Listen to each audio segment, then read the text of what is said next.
todos e todas. Né? É uma honra enorme abrir essa conversa com vocês que estão aí nesse processo de capacitação para fazer parte desse lugar que eu entendo como um lugar extremamente importante, um lugar que tem a ver com o nosso posicionamento político e ético, não apenas frente à universidade, frente à academia, frente ao ensino superior, mas nosso posicionamento político e ético frente à vida, frente às vidas nesses Brasis, né? Um país como o nosso, racista, um país como o nosso desigual, assimétrico e ainda muito, muito colonial.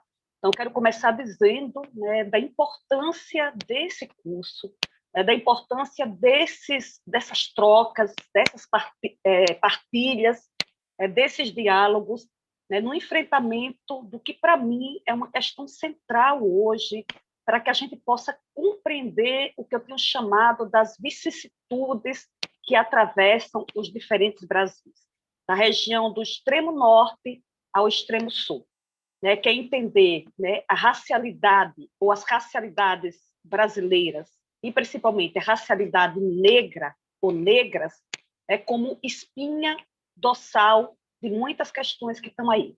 Claro que interseccionalizada com gênero, com sexualidade, né, com território, com idade, geração, enfim, capacitismo, entre tantos outros marcadores sociais e dinâmicos da diferença.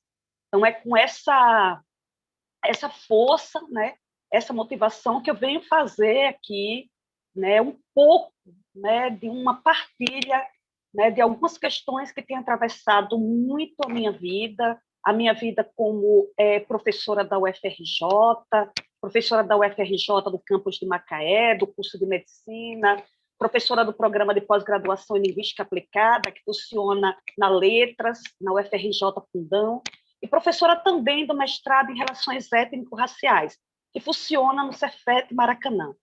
E também, acima de tudo, pela militância que eu tenho construído frente, né, ao movimento negro de mulheres, principalmente a Casa das Pretas. A partir desse lugar, né, ou desses lugares, eu tenho refletido, discutido e pensado as questões que vão aparecer nessa nossa conversa hoje, que é a interseccionalidade, a colonialidade e, principalmente, né, a necropolítica e o necropoder. E o que é que tudo isso, né, tem, né, para dialogar com esse lugar, né, de extrema importância, que é, né, uma comissão de heteroidentificação em cotas raciais. Então, vou partilhar, né, muito dessas inquietações, tanto o debate da interseccionalidade, quanto da colonialidade, quanto da necropolítica. Eles me acompanham em leitura, me acompanham em cursos, né, seja cursos sobre a intelectualidade feminina e feminista negra, seja curso sobre necropoder e necropolítica, enfim, seja a discussão do pensamento do Franz Fanon, do Aimé Césaire, né, o pensamento decolonial e a própria ideia de colonialidade. Então, vamos fazer uma coisa um pouco mais estruturada, né, para que a gente possa entender que esses conceitos, né, que são conceitos intercessores para mim, né, eu não acredito que nenhum conceito vai resolver, né, nenhum conceito tem o poder de resolver as questões, né, os conceitos eles são forjados porque existe a vida ou as vidas, então, a partir disso, a gente pode, né, e forja os conceitos, e alguns conceitos eles me interessam, alguns conceitos eles me contribuem, como eu gosto de dizer, para escurecer, né, algumas questões. Entre esses são essas ideias que eu vou estar aqui discutindo. Até porque essas ideias, a interseccionalidade, a colonialidade e a necropolítica e o necropoder, elas são conceitos intercessores forjados principalmente, né, no pensamento intelectual negro e negra.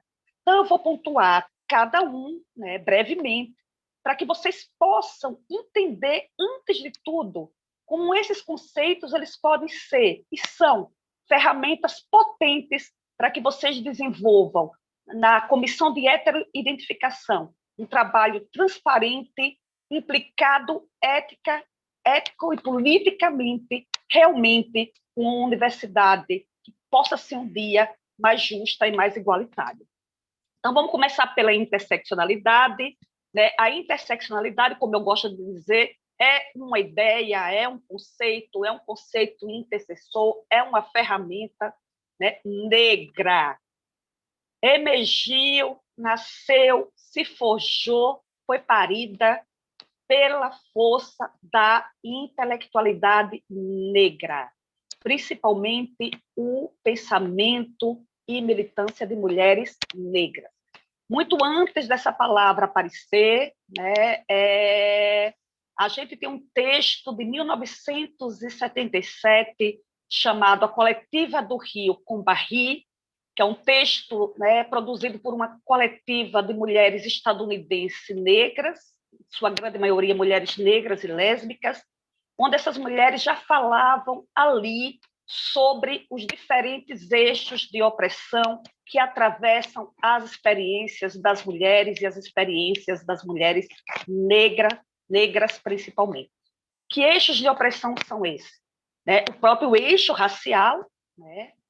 Gênero, né? Sexualidade, território, entre tantos outros, geração, né? Tantos outros, né, que estão aí atravessando, como se fosse realmente, como a Crenshaw vai dizer, né, a presença de uma mulher num cruzamento, né, numa encruzilhada, onde essas vias da encruzilhada são esses eixos, né, de opressão que atravessam e acabam produzindo, né, forjando a subjetividade e o lugar dessas mulheres. Então, esse conceito ele é muito, né, é uma ferramenta muito importante, né, para a gente pensar, né, que essas opressões elas estão aí interseccionalizadas, elas estão coadunadas, né, elas estão o tempo todo ali, né, não tem como eu falar de raça sem falar de gênero. Se eu estou discutindo a questão da mulher negra, tem uma questão aí que é racial, né, negra, uma questão que tem a ver com os estudos de gênero, né? É uma mulher, ser uma mulher negra e lésbica, tem uma discussão aí que tem a ver com raça, tem a ver com gênero, tem a ver com sexualidade, né? A construção de uma sexualidade dissidente, né, que vai contra a hegemonia do cis heteropatriarcado branco, né? Se essa mulher é uma mulher negra, né, é uma mulher lésbica, é uma mulher negra lésbica em territórios de favela, a gente vai precisar olhar para esse lugar também atravessado pela classe, pelo classismo e pelo território, e pela construção, né, dos imaginários do que são as vidas, né, e dos estereótipos das vidas em comunidades, em periferias, em favelas.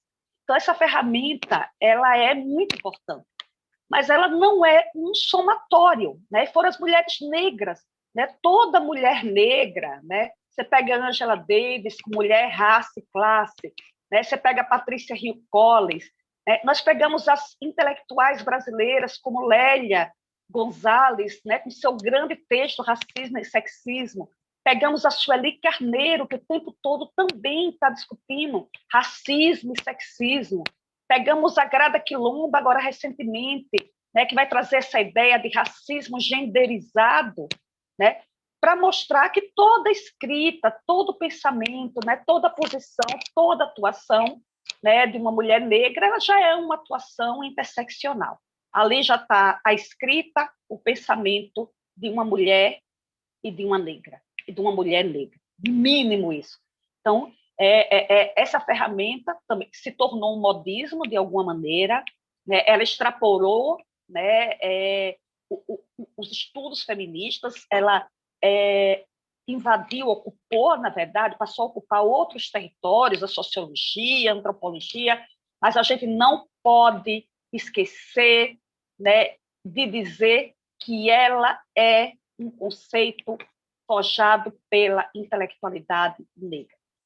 Né? E não é um somatório, ela não é para somar, está aqui na minha frente uma mulher, ela é negra, né? Ela é gorda, ela possivelmente é classe média ou pobre, Isso não é um somatório. A interseccionalidade não serve para isso.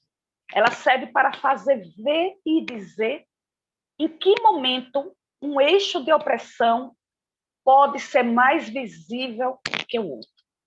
E quais são os eixos de opressão que são impossíveis, muitas vezes, de serem escamoteados da própria vivência de uma pessoa. Como, por exemplo, as pessoas negras retintas, né, bem pigmentadas, como dizia o Fanon, onde eu vou, chega um negro junto, né? A passabilidade que negros e negras de pele clara têm em relação a negros e negras de pele retinta, uma pessoa com a pele retinta, né, já construído no imaginário nosso, o que é ser negro e negra, essa pessoa não pode dizer hoje eu vou deixar, né, de ser negro, vou sair de um outro jeito. Né? E algumas pessoas, dependendo, né, do conjunto que ela vai fazendo, né, estético, subjetivo, político, ela e todo o processo violento que a gente teve de embranquecimento, que embranqueceram e embranquece ainda muito as pessoas negras. Então, isso é um grande desafio, e eu acho que essa ferramenta é muito potente na comissão de heteroidentificação, porque essas questões precisam ser levadas em consideração, precisam ser olhadas, e a partir dessa dimensão fenotípica, né, que não é uma equação que está dada assim, mas vocês pensarem justamente, né, sobre isso, sobre circulação, sobre trânsito, sobre estereótipos, sobre preconceitos, e como esses eixos de Macarné. Você olha a melanina, o que é a melanina? Melanina é uma pigmentação, uma proteína que pigmenta a nossa pele. E como é que essa proteína e a intensificação dela, né, produziu e produz, né, todo um imaginário e práticas sociais que são classificatórias, hierárquicas e ainda desumanizantes. Eu acho que a gente não pode perder de vista isso daí, né? Infelizmente, a força que a racialidade ou o processo de racialização negra tem, né, de colocar um conjunto de pessoas, né, sob a possibilidade de serem subalternizadas e, inclusive, desumanizadas. Eu acho que isso é o mais profundo que a gente precisa enfrentar. Né? No meio de tudo que a gente chama de democracia, né, de igualdade, né, a possibilidade, né, constante de desumanização, que acontece a todo instante. Né? Precisamos enfrentar o racismo e o nanorracismo. Você desumaniza quando você tira uma linha de ônibus, você desumaniza quando você corta, né, e exclui o acesso à educação, você desumaniza, é muito profundo, você desumaniza nos hospitais, você desumaniza, né, o que tem sido a experiência da Covid-19. Tem sido uma experiência de desumanização o tempo inteiro, porque se a gente for olhar, e olhar numericamente, olhar do ponto de vista epidemiológico, estatístico também, a gente vai entender que não pode ser lida essa pandemia que não seja pela força da lente da raça e da lente do gênero. São as mulheres e as mulheres negras, né, grande parte que tem sido atingida. Então, é isso que vocês precisam entender o que é interseccionalidade. Não é para chegar e olhar, não, estou vendo. Não, estou vendo muita coisa. Né? E a gente pode, né, nessa produção, né, entender como esses eixos vão se interseccionalizando e como é que, e aí uma posição minha, né, a raça, né, mesmo sendo essa ficção, né, mesmo a gente sabendo que raça não existe, né, que nem se sustenta biologicamente, que ela é uma ficção, mas como politicamente essa ficção tem sido disputada e tem sido recriada, e como ela tem sido recriada no Brasil. A gente tem que olhar para as especificidades do Brasil ou dos Brasis, e como essas experiências têm atravessado, né, as regiões e como ela tem, primeiro, já que estamos localizados e localizadas aqui no estado do Rio de Janeiro, e na região sudeste, como ela tem atravessado aqui. Precisamos estar muito atentos. Eu acho que o Brasil vive um momento muito singular, né? Muito singular de linhas, né? De acentuação de linhas de força que estão aí, e, com certeza, essa política de reparação, essa política de restituição, né, que tem nas cotas apenas um lugar, né, é muito maior essa política de restituição. A gente precisa restituir realmente, né, o processo de brutalidade, o processo de violência, né, que levou tudo ou quase tudo, inclusive a dimensão afetiva e a dimensão subjetiva das populações negras e racializadas. Isso para dizer, né, e já entrar no segundo debate, então que vocês usem bem a ferramenta interseccional e olhem, né, como tenho dito, mais uma vez reafirmando que a minha posição, a raça é a espinha dorsal.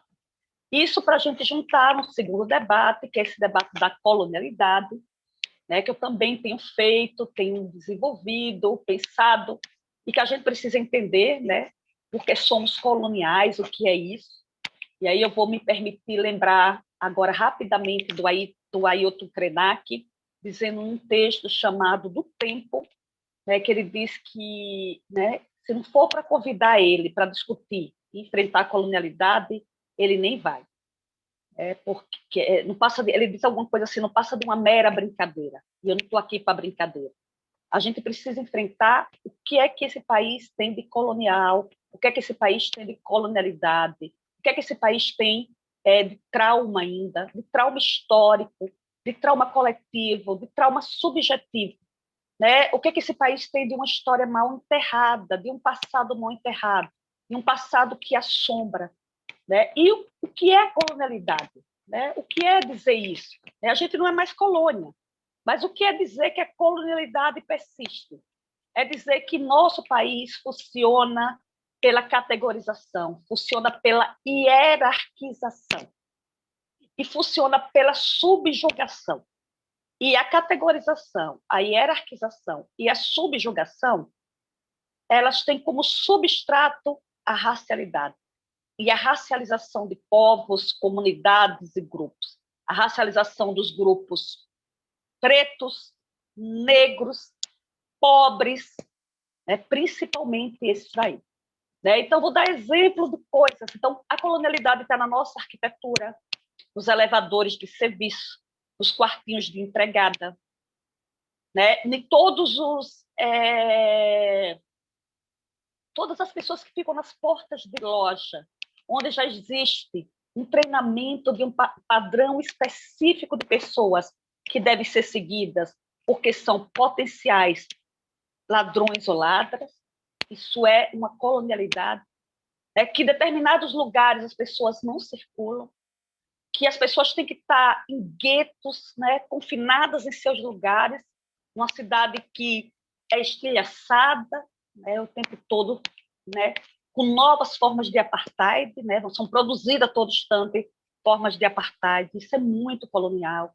Né? Você tem uma colonialidade muito na cena LGBT ainda, né? Na heterossexualidade compulsória, né? Mas principalmente aqui para a gente que está discutindo raça, né?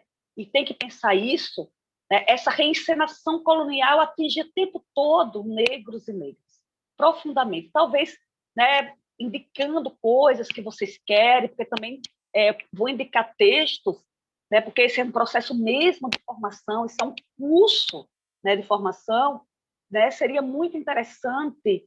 É uma obra recente, né, que é a obra da Grada Quilomba, Memórias da Plantação. E quando a Grada está fazendo essa obra, né, que ela está falando lá da plantation, e a plantation não é apenas a fazenda com a casa grande e a senzala, a gente está cheio de plantations, né, de plantações urbanas nos grandes aglomerados e conglomerados urbanos. Né? A gente tem plantation dentro da academia, né, dentro das universidades, das instituições públicas, enfim, privadas.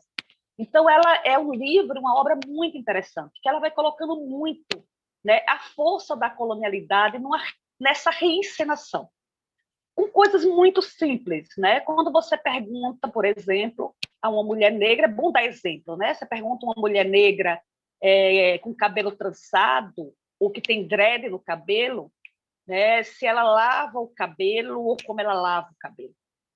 Uma pergunta como essa, ela reencena cenas coloniais, que remete, né, a uma ideia de sujeira, né, por exemplo, que circundou e circunda os corpos das mulheres negras. Então, parece uma frase ingênua, ou meio que a colega falou para a outra, como é que lava? Por uma curiosidade, não tem nada de ingênuo.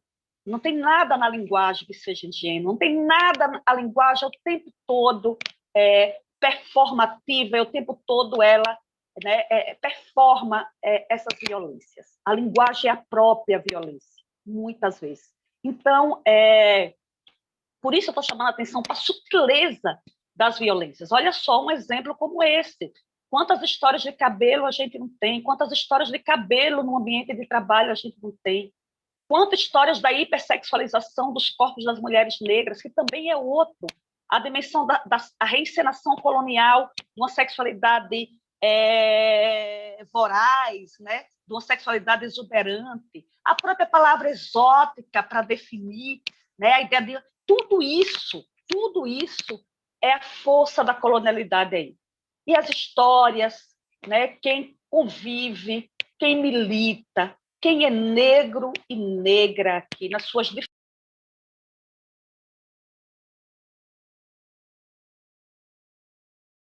estudantes negros e negras, você sabe muito bem do que eu estou falando e conhece muito bem essas histórias aí.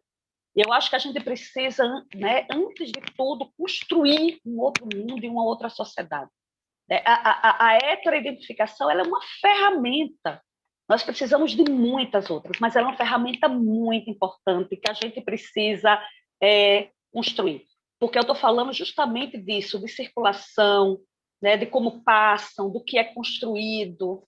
Né? Por exemplo, eu estava corrigindo trabalhos, estava construindo o trabalho de uma mestranda negra, e ela colocando isso, mais uma. Eu vou contar uma história que são muitas. Né?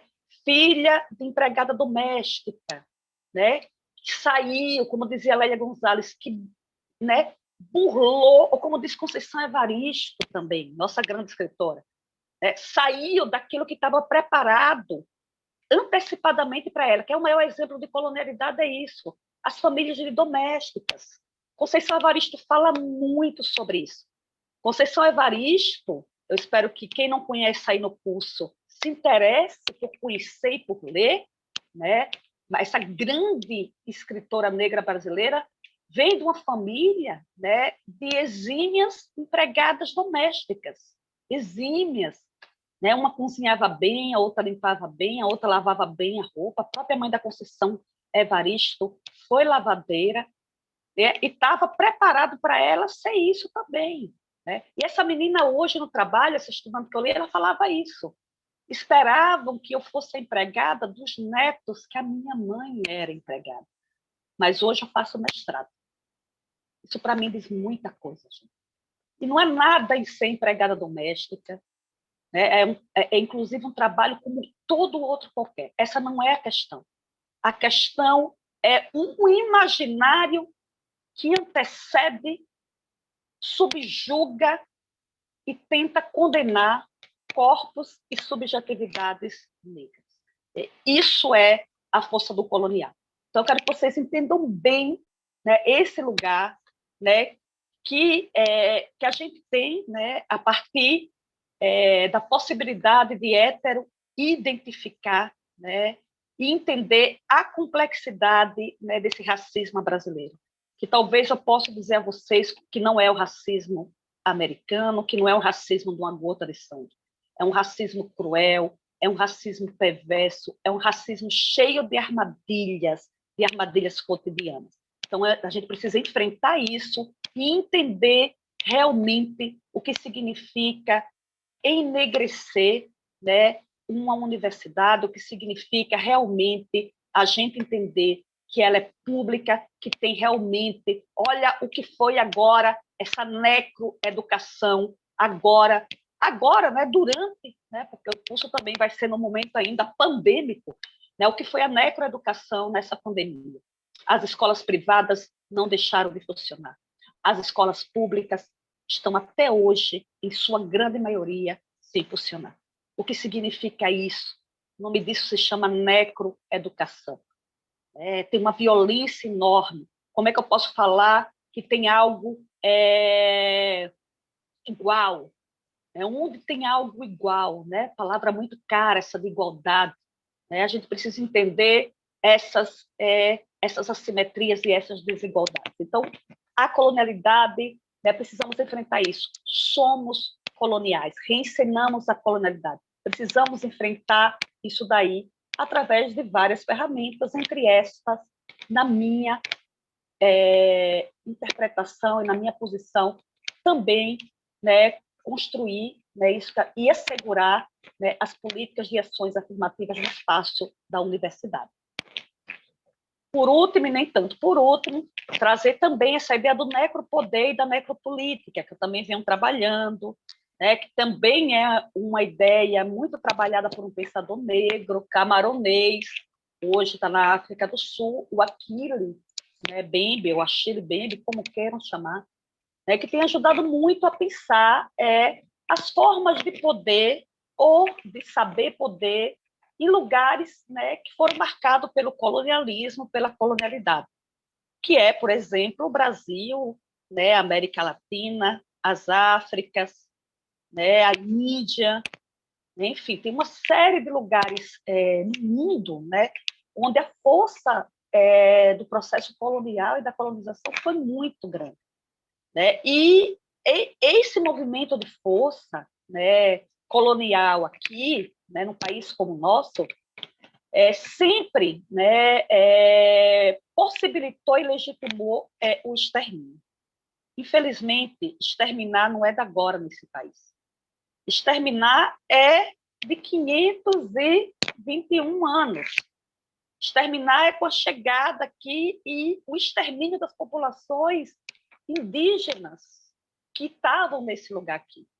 Essa violência de matar o outro, e esse outro que é um inimigo, né, que depois vai ser feito isso, né, nos povos sequestrados de África e trazidos para cá. Então, exterminar, porque é isso que é necro, a palavra até que a gente tem dificuldade de falar, necro é morte, né, essa política da morte, essa política assassina, essa política de extermínio, essa política que atua por um necropoder, por uma necroeconomia, que tem um papel muito grande, né, no Estado muito necropolítico, em aparatos estatais e militares que exterminam no sentido mesmo do extermínio físico, né, que é o genocídio da população negra. Né? Mas eu também queria chamar a atenção que necropolítica ela excede os aparelhos, né, ou excede o lugar estatal puramente, entendendo que o Estado também é agente. Mais uma vez, eu falo da Covid. Né? O que teve de necropolítica, né? A dificuldade de colocar o critério racial na notificação, né? No início, a dificuldade de enfrentar, as favelas tendo que responder por elas mesmas para não perderem mais gente do que já tinha perdido e conseguiram se auto-organizarem numa crise sanitária muito grande. Isso é uma forma de extermínio também. Quando a gente está falando de necropolítica, a gente está tratando esse extermínio cruel, né? Que é o genocídio da população negra, mas a gente está falando também de formas de extermínios que estão aí, na educação, na cultura, na literatura, no cinema, na saúde, enfim, no dia a dia, na universidade. Né? Tem necropolítica nos currículos, tem necropolítica no epistemicídio, que até hoje tenta apagar e silenciar a produção das intelectualidades negras, que não é de agora, que não é novidade nenhuma agora. Então, eu tenho trabalhado muito essa ideia de necropoder, né, essa ideia de necropolítica, pensando além da biopolítica, né, entendendo que a biopolítica tem o seu papel enquanto conceito, lá do Michel Foucault, mas a necropolítica vem contribuir para a gente entender processos muito nossos, né? Processos, como dizia o Fanon, né, dessa cidade do colonizado, dessa cidade que se nasce de qualquer jeito, que se vive de qualquer jeito. Precisamos entender esses contextos. Não é qualquer um que é exterminado. O extermínio e a criação do inimigo, porque para exterminar você precisa produzir o inimigo. Então, a produção do inimigo, mais uma vez eu digo, a produção do inimigo é racializada. Como é que a gente vai fugir disso daí? Então, eu preciso produzir, antes de tudo, um inimigo que é racializado. E muitas vezes genderificados, como é, né, por exemplo, o extermínio de mulheres, principalmente mulheres negras, indígenas. Temos aí mulheres indígenas sendo ameaçadas na Amazônia. Tivemos a execução e assassinato de Marielle Franco, que continua até hoje sem resposta. Tivemos outros assassinatos de lideranças indígenas e negras no contexto latino-americano. Recentemente, eu escrevi um pouco sobre isso, chamando uma necropolítica genderizada ou uma bionecropolítica genderizada. Então, precisamos juntar tudo isso, juntar a interseccionalidade desse fundo de colonialidade, né, que é o Brasil, com a força muito grande da necropolítica, do necropoder e da necroeconomia, né, e entender, né, o papel, né, que a Comissão de Heteroidentificação tem, um lugar, mais do que o papel, né, um lugar, né, de força que a Comissão de Heteroidentificação tem, né, no posicionamento político e ético, né, na construção de uma educação antirracista, no combate às práticas racistas, no combate às práticas LGBTI-fóbicas, né, e no enfrentamento, antes de tudo, né, de pensar, né, que universidade a gente quer construir. Para quem é o ensino? Né? O ensino é para todo mundo, não pode ser dado da maneira, né, desigual. A nossa universidade é uma universidade branca, e quando eu estou falando branca, eu não estou falando apenas do tom da pele, eu estou falando das relações de poder. Ela é uma universidade branca, racista, colonial. E a gente, né, tem uma tarefa, como eu costumo dizer, que é tarefa para uma vida inteira, e para uma inteira vida, de desmantelar esse projeto de mundo e desmantelar esse projeto de sociedade e de universidade. Então, desejo a todos, todas e todos vocês que vocês tenham um excelente curso, né, sobre a heteroidentificação e que venham fortalecer as trincheiras de luta. Essa luta é de todo mundo. Essa luta não é apenas das pessoas negras, essa luta é de todos nós. Porque a ficção racial e as práticas racistas é o assombro do nosso tempo, assombra todos nós. Se a gente quer disputar realmente um outro mundo, uma outra sociedade, a gente precisa enfrentar isso daí. Então, desejo um ótimo curso para todos vocês e, com certeza, nós vamos nos encontrar, né, e é uma alegria imensa poder partilhar um pouco, né, de questões tão complexas. Cada questão dessa aqui, né, daria, você ter ideia, a gente dá um curso de pós-graduação de necropolítica, 12 a 15 aulas, pela complexidade que a necropolítica tem, a própria interseccionalidade e a própria colonialidade. Mas eu acho que temos aqui, né, um bom começo, né, para instigar aí reflexões, né, e posições, né, antes de tudo posições, porque a gente precisa na vida realmente se posicionar frente a tudo isso. Então, axé e muito obrigada.